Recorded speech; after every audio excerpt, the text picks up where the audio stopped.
Kami bersyukur Tuhan untuk malam hari ini. Kami meskipun terpisah, kami bersyukur untuk anugerah Tuhan memunculkan teknologi sehingga persekutuan kami tidak terbatas. Kami bersyukur untuk hal itu dan saat ini kami mau mendengarkan firman Tuhan. Kami memohon kiranya anugerah-Mu cukup memberkati pikiran, hati, dan keberadaan kami untuk fokus mendengarkan firman Tuhan pada malam hari ini. Demi nama Yesus Kristus kami berdoa dan mengucap syukur. Amin. Nah, saudara, kita membuka Alkitab kita di dalam Mazmur 51. Mazmur 51. Kita baca hingga ayat yang ke-14. 15 maksud saya ya. 1 sampai 15. Saya akan bacakan kepada kita. Untuk pemimpin biduan Mazmur dari Daud.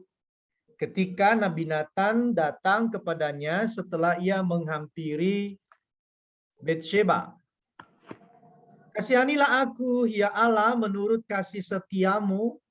Hapuskanlah pelanggaranku menurut rahmatmu yang besar. Bersihkanlah aku seluruhnya dari kesalahanku dan tahirkanlah aku dari dosaku. Sebab aku sendiri sadar akan pelanggaranku, aku senantiasa bergumul dengan dosaku.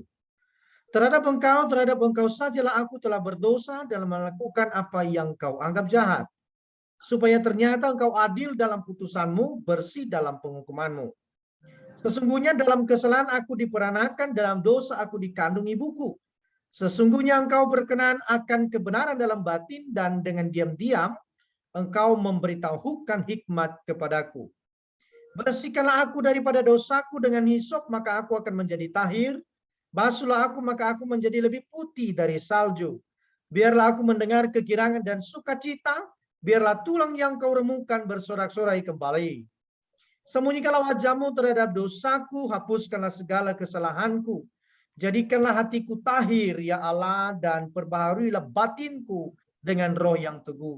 Janganlah membuang aku dari hadapanmu, dan janganlah mengambil rohmu yang kudus daripadaku.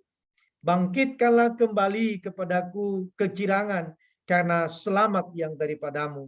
Dan lengkapilah aku dengan roh yang rela. Maka aku akan mengajarkan jalanmu kepada orang-orang yang melakukan pelanggaran, supaya orang-orang berdosa berbalik kepadamu.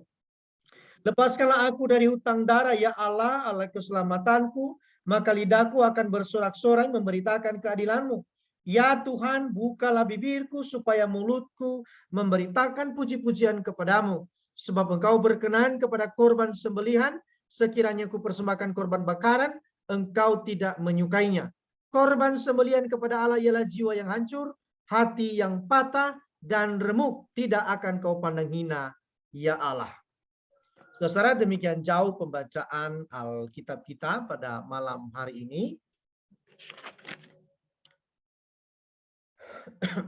Nah, saudara, tema kita malam hari ini adalah ancaman mengelak. Ya, jadi beberapa waktu yang lalu itu, saudara, saya menunda untuk membuang sampah. Ya, jadi saya kumpulkan di satu tempat. Sehingga kemudian ternyata 2 hari berlalu, saya tiba-tiba kemudian kaget. Kenapa? Karena ada begitu banyak tumpukan sampah. Lalu kemudian ya kita tahu ya, sampah itu begitu menyengat baunya. Lalu kemudian baru saya buang, karena saya kaget, ternyata sampah kita cukup banyak ya. Apalagi ditambah dengan pampers anak.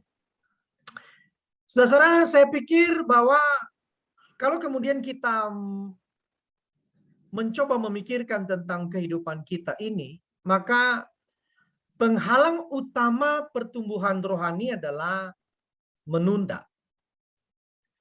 Kita tidak sadar kalau kemudian tumpukan-tumpukan sampah itu makin lama makin mengerikan dia. Nah, saudara, beberapa waktu yang lalu itu kan kami pergi ke Hela. TPA, ya, tempat pembuangan akhir, untuk kemudian membawa apa yang saudara-saudara telah berikan melalui persembahan untuk dibagikan kepada orang-orang di sana. Waduh, itu mengerikan sekali, ya, keadaan. Nah, ini terkait sekali dengan pertumbuhan rohani kita. Kita seringkali meremehkan hal-hal tertentu di dalam hidup ini. Kita menunda hal-hal tertentu di dalam hidup ini karena kita pikir, oh, itu masalah kecil kok. Masalah yang sangat sederhana. Nanti bisa dilakukan atau kapan saja bisa kita kerjakan. Nah, saudara yang dikasihi oleh Tuhan, pergumulan atau problem yang saya katakan tadi sejak awal bahwa penghalang utama pertumbuhan rohani kita itu menunda, yaitu apa? Menunda menata hati kita. Ini yang seringkali terjadi. Kita lebih awal, kita lebih mudah untuk kemudian baper. Sementara kita susah sekali untuk kemudian menundanya. Ya, kita susah untuk memikirkan secara serius keadaan hati kita. Ambil contoh, ya, example, Gehazi. Nah, saudara, Gehazi ini adalah hamba daripada salah seorang nabi Allah. Ketika kemudian Gehazi itu, saudara, menunda menata hatinya karena hatinya sudah terpikat dengan harta, maka kemudian ia meninggalkan tuannya itu dan berlari mengejar Naaman. Lalu kemudian untuk memutarbalikkan fakta, bahkan menciptakan kebohongan di sana. Untuk kemudian meminta uang, meminta persembahan daripada Naaman. Dan apa yang terjadi? Memang dia menerima uang itu, tetapi sekembalinya kepada tuannya, tuannya berkata, waduh, kamu salah sekali.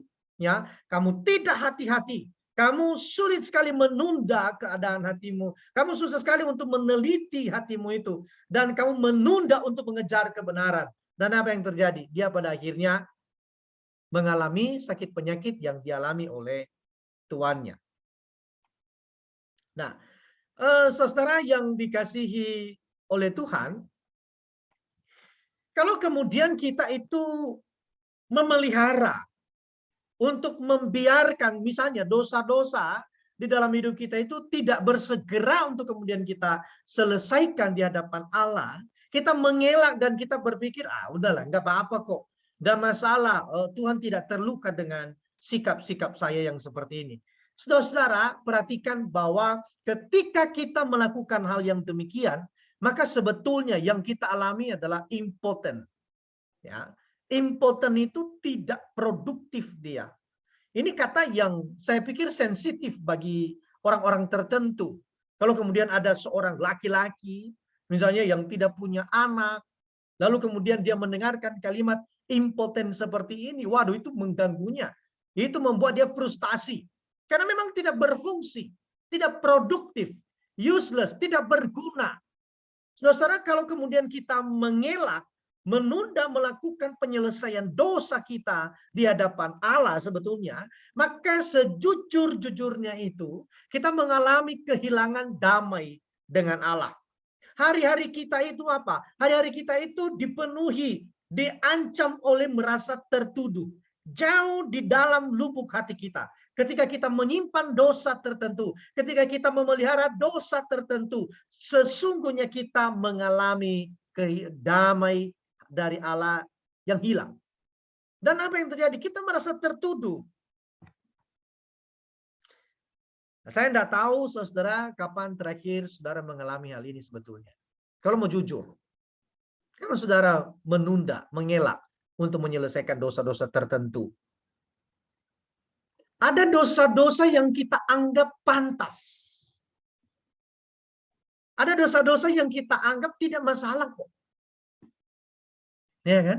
Dan kita biarkan hal itu terjadi. Misalnya ya, kita pernah dengar nggak orang? Saya bukan ngomongin orang ya, biasanya begitu ya. Saya bukan ngomongin orang ya, saya bukan sedang ngegosip ya. Tapi kamu tahu nggak, orang ini, tapi jangan bilang-bilang ya, jangan kasih tahu, serius ini, jangan kasih tahu sama orang lain ya. Hanya samamu ku kasih tahu cerita ini tentang orang itu. Jangan ngomong-ngomong ya. Nah, itu satu orang. Lalu kemudian misalnya saya cerita itu sama Mr. Ari. Lalu kemudian Mr. Ari cerita kepada Miss Anita. Miss Anita, kamu tahu nggak? Tapi jangan ngomong-ngomong ya. Saya sebetulnya nggak mau cerita nih. Ya kan? Saya minta tolong Miss Anita aja yang dengar nih cerita. Ini tentang Pak Roma ini begini nih ternyata. Waduh cerita. Nah, muncul lagi nih. Demi Miss Anita cerita sama Tian. Mr. Tian, jangan bilang-bilang ya. Ini juga aku dengar dari orang lain. Tapi tolong jangan kasih tahu sama siapa-siapa. Hanya kamu, hanya Mr. Tian yang tahu nih masalah ini. Ternyata ya, Pak Roma itu begini, begini, begini. Nah, jadi kita menganggap itu sesuatu yang pantas kok tidak menjadi masalah. Apalagi saudara, semua orang melakukannya. Ini masalah. Semua orang melakukannya. Ada sebuah cerita kemarin itu, ada seorang presiden Amerika yang baru saja bukan baru saja ya, sebelumnya itu menceritakan sebuah cerita bahwa ketika dia dilantik sebagai presiden, maka dia memberitahukan berapa ribu orang yang datang. Nah, ternyata jumlah yang dia sampaikan itu tidak terbukti seperti itu. Hoax itu atau kebohongan itu kadang-kadang kita anggap pantas kok. Itu biasa terjadi. Tetapi sesungguhnya saudara, kalau kemudian kita menunda untuk mengelak, untuk menyelesaikan dosa-dosa itu, perhatikan, hidup kita kehilangan damai sejahtera dan hidup kita itu dipenuhi dengan perasaan tertuduh. Saudara bicara tentang dosa, maka kita bisa katakan begini, masalah dosa adalah masalah kita dengan Allah. Kadang-kadang kita berpikir ya, persepsi atau pola pikir kita itu ketika kita berdosa, misalnya kepada orang lain, maka yang terjadi adalah kita berpikir dosa itu antara kita dengan orang tertentu. Orang yang kita berdosa ini. Misalnya kita bohongin dia, kita tipu dia, kita lecehkan dia. Kita berpikir bahwa dosa itu sekedar antara aku, ini horizontal, antara aku dan dia. Tetapi sesungguhnya kalau kemudian kita membaca di dalam Mazmur 51 ini, maka kita menemukan bahwa masalah dosa adalah masalah yang sangat serius. Oleh karena apa? Ini dikaitkan dengan diri Allah itu sendiri. Di dalam ayat yang ke-6 jelas kalau kita membaca di dalam terjemahan LAI ya, terhadap engkau, satu pengakuan daripada Daud ya, terhadap engkau sajalah aku telah berdosa.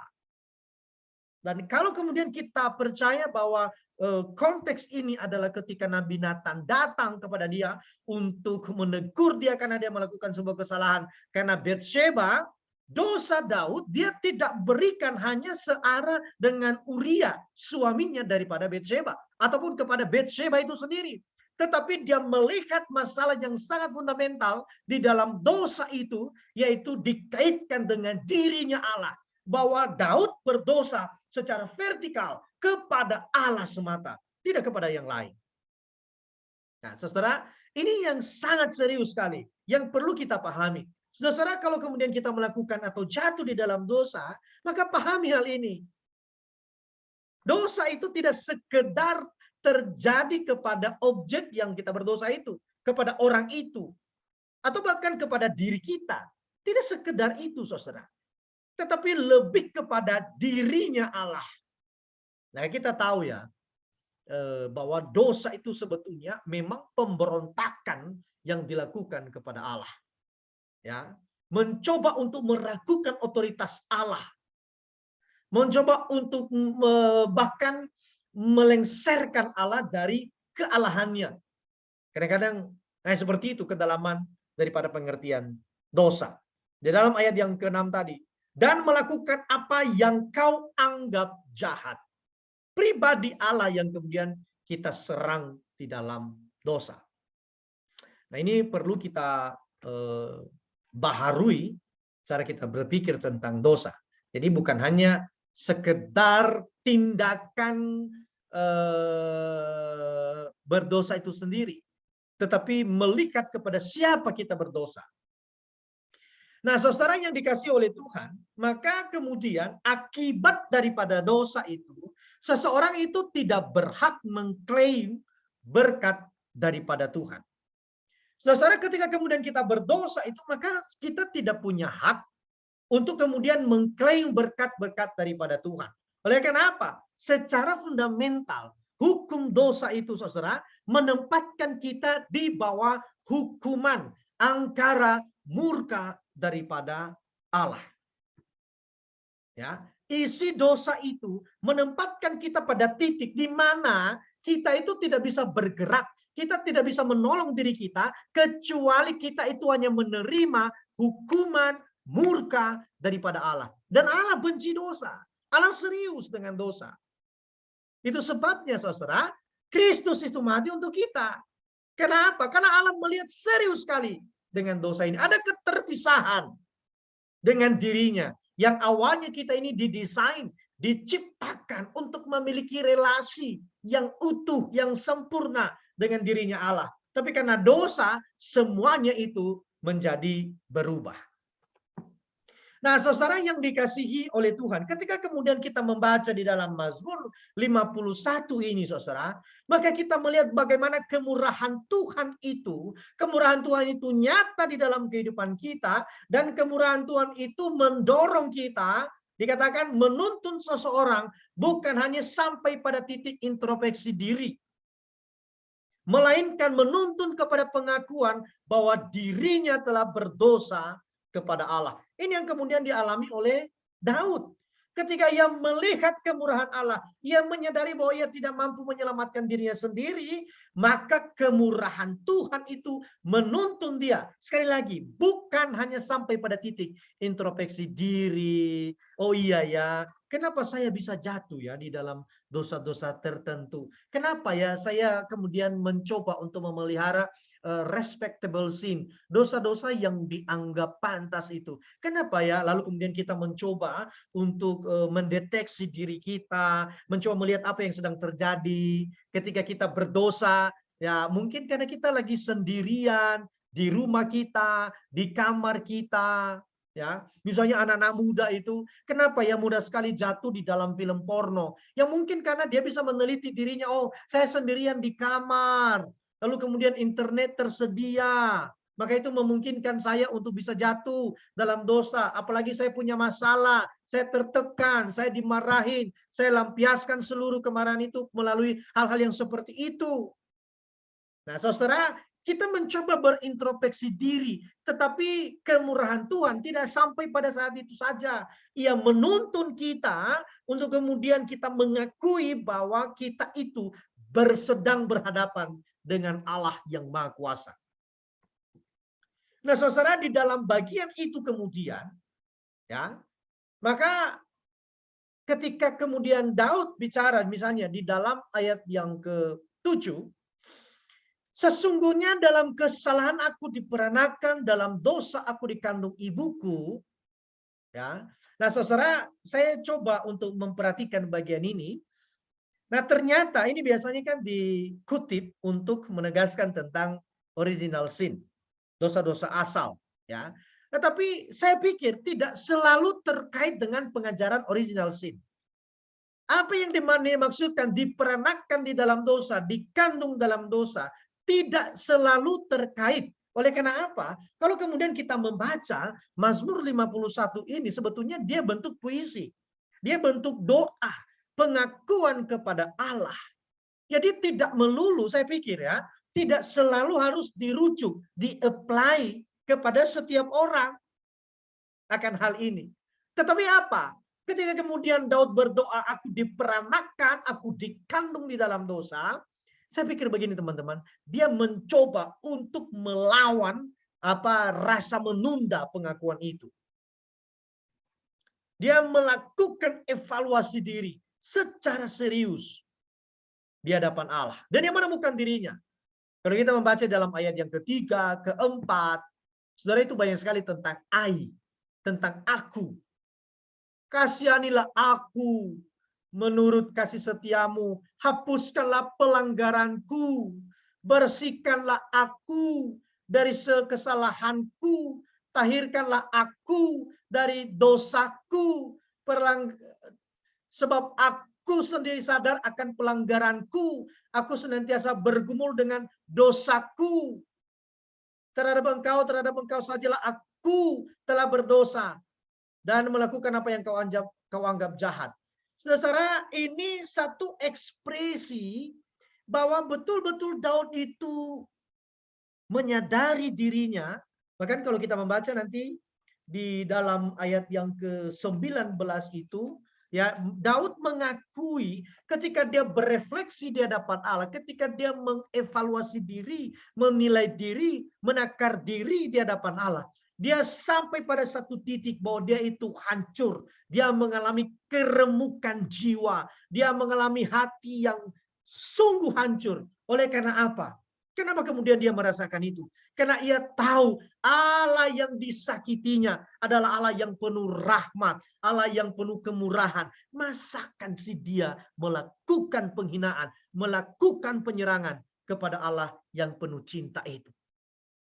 Kita membaca tadi, saudara, ya rekan-rekan, dia memulai dengan menunjukkan karakter Allah. Kasihanilah aku ya Allah menurut kasih setiamu. Hapuskanlah pelanggaranku menurut rahmatmu. Dia melihat dan memahami Allah itu penuh rahmat, penuh kasih setia. Bahkan penuh dengan bersihkan aku. Hapuskanlah aku. Orang yang pribadi yang suka sekali mengampuni. Saudara, satu keadaan hati yang memang hancur di hadapan Allah. Nah, saudara, saya pikir kita perlu ya melihat diri kita juga ketika kita berdosa. Terakhir kapan kita ya? Saya gunakan istilah bergidik. Kapan kita itu bergidik dengan dosa kita di hadapan Allah? Kapan kita itu menyesali dan memukul-mukul diri kita karena kita melakukan dosa? Mungkin menyakiti orang lain, tapi kita mencoba mengaitkan dengan Allah. Kapan terakhir kali? Nah, saya kurang tahu saudara ya kapan ya. Itu saudara yang tahu kapan peristiwa itu. Saudara, maka kemudian bagaimana kita untuk bisa menjadi pulih? Kalau kita menyimpan kesalahan kita, kalau kita tidak serius dengan luka-luka atau kegagalan-kegagalan kita itu, maka bagaimana cara menyelesaikannya? Saudara, memang ada ancaman yang sangat serius. Seperti yang saya katakan tadi, kita tidak punya hak untuk mengklaim berkat daripada Tuhan. Saudara, kita perlu memang mengalami yang namanya renovasi hati. Ya, bukan hanya rumah yang direnovasi, tetapi hati kita. Oleh karena apa? Dari Amsal itu berkata, hati itu sumber dari segala sesuatu. Pancaran dari segala sesuatu. Wajah yang berseri itu, muka yang senyum, ya sangat mungkin ditentukan oleh keadaan hati kita. Jadi kalau saya lihat saudara-saudara yang ada pada malam hari ini, muka-mukanya itu ditentukan hati. Ya, termasuk yang off kamera ini hatinya juga itu. Bercanda ya. Nah, di dalam gayanya Daud, saudara, dia mengakui aku salah. Ya, aku salah, aku gagal, dan dia tutup pengakuannya itu. Allah terluka. Terhadap engkau sajalah aku berdosa dan melakukan apa yang kau anggap jahat. Saudara, saya membayangkannya relasi antara Allah dengan Daud ini begitu dalam, begitu intim. Sampai kemudian Daud itu mengerti sekali keadaan hati Allah. Sampai kemudian dia berkata, aku melakukan apa yang kau anggap jahat. Bagi yang pacaran ya, bagi yang pacaran misalnya. Saya nggak tahu sudah sampai pada titik ini enggak. Misalnya, relasi pacaran kita itu. Saudara sudah sampai enggak pada titik, aduh saya melukai hatimu ya. Kita melakukan sesuatu dan kita sadar itu, wah itu melukai hati pasangan kita misalnya. Saya pikir hanya terjadi bagi mereka yang punya kedalaman keintiman. Ada persatuan keintiman di sana. Dia menyadari bahwa tindakannya itu melukai pasangannya. Saya pikir Daud begitu ya. Dia punya hati yang sangat peka dengan kehendak Allah. Dan dia berkata, aduh Tuhan, aku salah, aku gagal. Dan ini sangat melukai Allah itu sendiri. Maka kemudian ketika ia menyadari, saudara, ketika ia kemudian menyadari bahwa ia telah menyakiti Allah, ia telah melukai Allah itu sendiri, maka dia berani datang. Ya, dia berani datang, dia akui seluruh keadaan hatinya, dan dia membangun sebuah semangat. Ini yang saya katakan sebelumnya. Semangat daripada Daud ketika ia datang di hadapan Allah, saudara. Dia berkata begini, bahwa dia membawa jiwa yang hancur. Korban sembelihan kepada Allah itu adalah jiwa yang hancur. Hati yang patah dan remuk. Saudara-saudara pernah menggunakan istilah jiwa hancur enggak? Waduh, jiwaku hancur sekali. Hatiku patah sekali. Apa maksudnya itu? Apa yang kita bayangkan dengan istilah-istilah yang seperti itu? Saudara, istilah-istilah yang seperti ini sebetulnya Daud ingin menunjukkan betapa ringkihnya dirinya di hadapan Allah. Betapa rapuhnya dirinya di hadapan Allah. Dan dia bawa diri yang ringkih itu. Dia bawa jiwa, hati yang patah, yang mudah sekali pecah itu. Saudara, saya pikir kita boleh membawa diri kita sebetulnya ya di hadapan Allah. Dengan keadaan kita. Kita bisa bawa di hadapan Allah. Mungkin kita gagal. Mungkin kita frustasi, bahkan di titik paling rendah kita menyalahkan diri kita menumpukan bara di atas kepala kita, dan kita mengasihani diri kita. Waduh Tuhan, saya gagal, dan segala macam bentuk yang kita bisa pikirkan sebagai kegagalan. Bawa di hadapan Allah. Allah tidak memandang hina kok. Jiwa yang hancur, jiwa yang menganggap dirinya itu tidak bisa berbuat apa-apa. Saudara, dunia pada saat ini sebetulnya secara tidak sadar itu mencoba untuk berdiri di atas lututnya sendiri, mencoba untuk memikirkan bahwa dia baik-baik saja, dia mampu kok. Bahkan ada orang-orang yang kemudian mencoba untuk hidup tanpa belas kasih daripada Allah. Kalau kemudian kita itu berdiri sekarang dan hanya bergantung sepenuhnya kepada Allah, dunia akan menganggap kita, wah kamu lemah. Untuk apa kemudian datang dan memohon belas kasih daripada Tuhan? Tetapi justru kita melawan arus, saudara. Kita membawa diri kita itu yang apa adanya, yang hancur, yang patah, yang mudah remuk itu. Barangkali kita bisa aplikasikan juga ya. Misalnya kita membawa diri kita yang baperan barangkali. Mudah sekali tersinggung. Punya respon-respon negatif terhadap orang lain.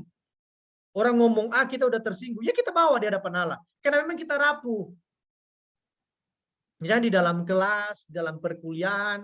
Kan tidak semua kan satu frekuensi ya, orang bilang begitu. Sefrekuensi semua kan, tidak. Kadang-kadang ada orang-orang tertentu sebetulnya nyebelin ya.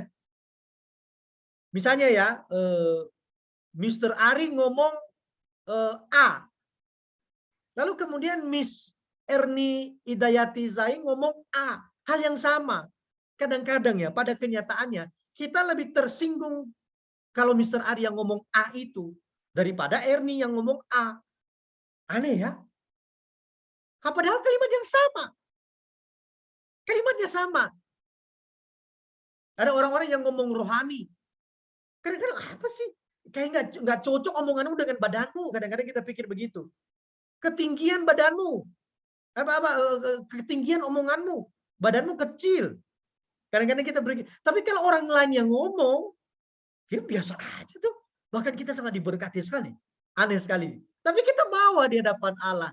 Keadaan kita yang seperti itu kita bawa di hadapan Allah. Untuk kemudian direnovasi oleh Allah.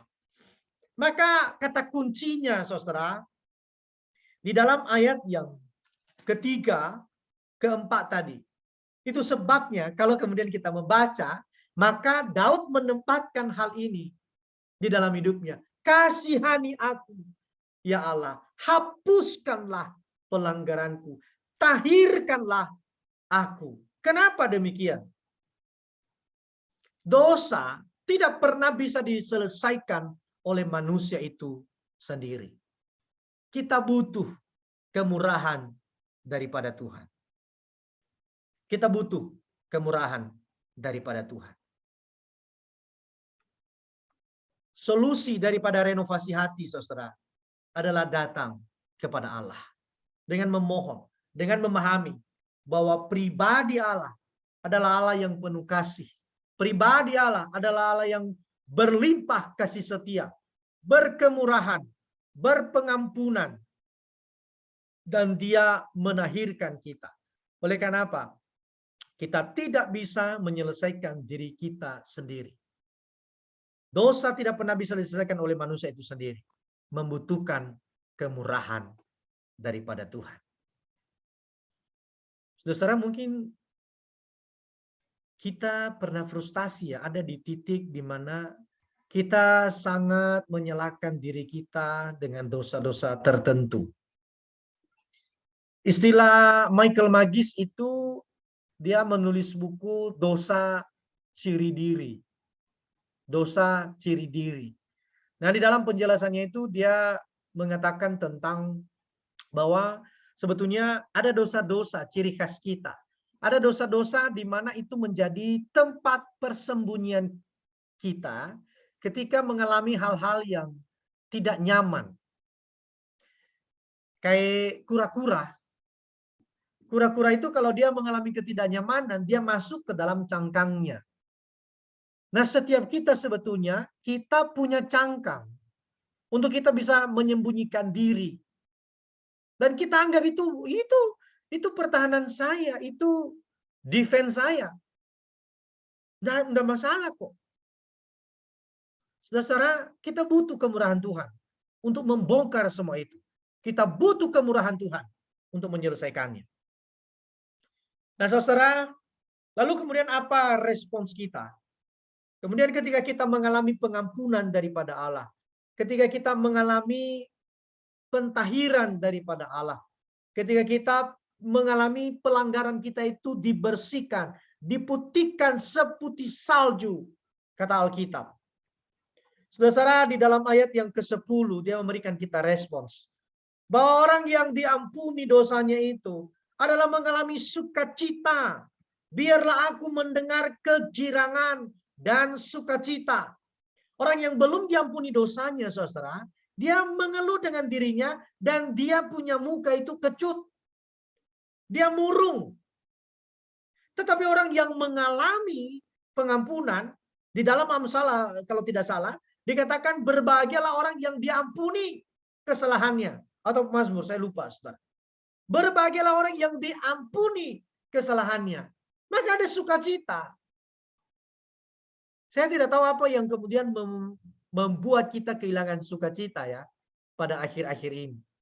Jelas, saudara, misalnya ya kondisi saat ini ya, khususnya di konteks kita di Nias ini, saya tadi mau bersaksi sebetulnya bahwa memang betul-betul apa yang dirancangkan oleh manusia itu tidak seperti yang dirancangkan oleh Allah.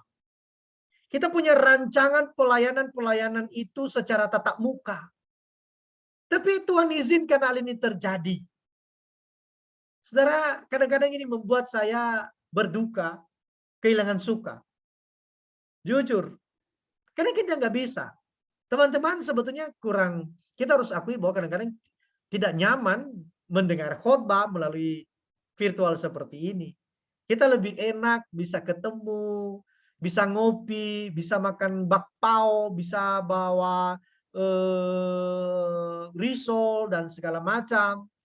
Nah, ini kapan kita nanti mulai tatap muka, ya kita lakukan hal itu dulu lah. sebagai sukacita kita kan? Ya, atau kadang-kadang kita itu direnggut, sukacita kita itu direnggut oleh cinta yang bertepuk sebelah tangan begitu. Kita punya cinta tapi orang kita cinta itu ternyata tidak cinta, tidak punya cinta. Wah, itu membuat kita sedih. Ya, kita punya nilai, misalnya yang masih kuliah, aduh, saya semester ini banyak sekali yang tidak baik. Kita kehilangan sukacita, ya wajar. Tapi jangan lupa, ada sukacita yang lebih daripada itu yang diberikan oleh Allah kepada kita, yaitu sukacita pengampunan. Lalu kemudian, ya kita bersorak-sorai. Ayat yang ke-10, biarlah tulang, wah ini luar biasa.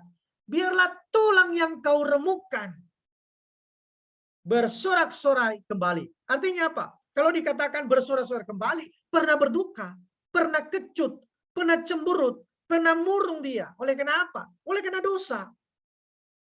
Tapi ketika kemudian dia mengalami sukacita, mestinya dia bersorak-sorai. Jadi saudara, buka dulu kameranya dan berikan senyum kepada teman-teman yang ada di Zoom ini. Sebagai ekspresi sorak-sorai pengampunan daripada Allah. Dan yang terakhir saudara, mereka yang mengalami pengampunan, yang mengalami pemulihan daripada Allah, memiliki sikap bertekun dalam melayani Tuhan. Memiliki sikap yang bertekun dalam melayani Tuhan. Kalau kita membaca tadi dalam ayat yang ke-14, bangkitkanlah kembali kepadaku kegirangan karena selamat yang daripadamu, dan lengkapilah aku dengan roh yang rela. Roh yang rela untuk apa, saudara?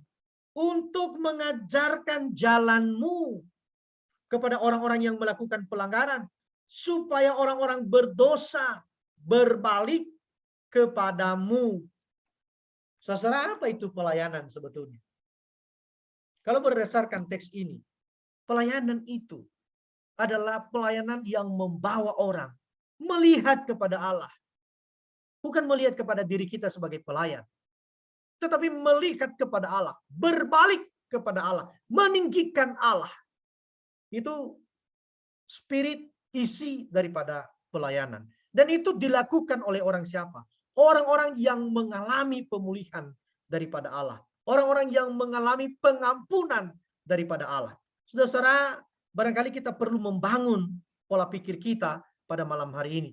Bahwa keterlibatan saudara di dalam pelayanan yang Tuhan percayakan kepada kita adalah ekspresi karena kita telah diampuni, kita telah dibersihkan, kita telah dipulihkan, kita telah diterima oleh Allah.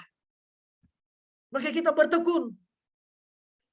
Pelayanan kita tidak sampai bisa menggantikan, membalas apa yang Tuhan lakukan dalam kehidupan kita. Maka yang bisa kita kerjakan itu bertekun melayani Tuhan. Semasih bisa, semasih kuat, semasih mampu, lakukan.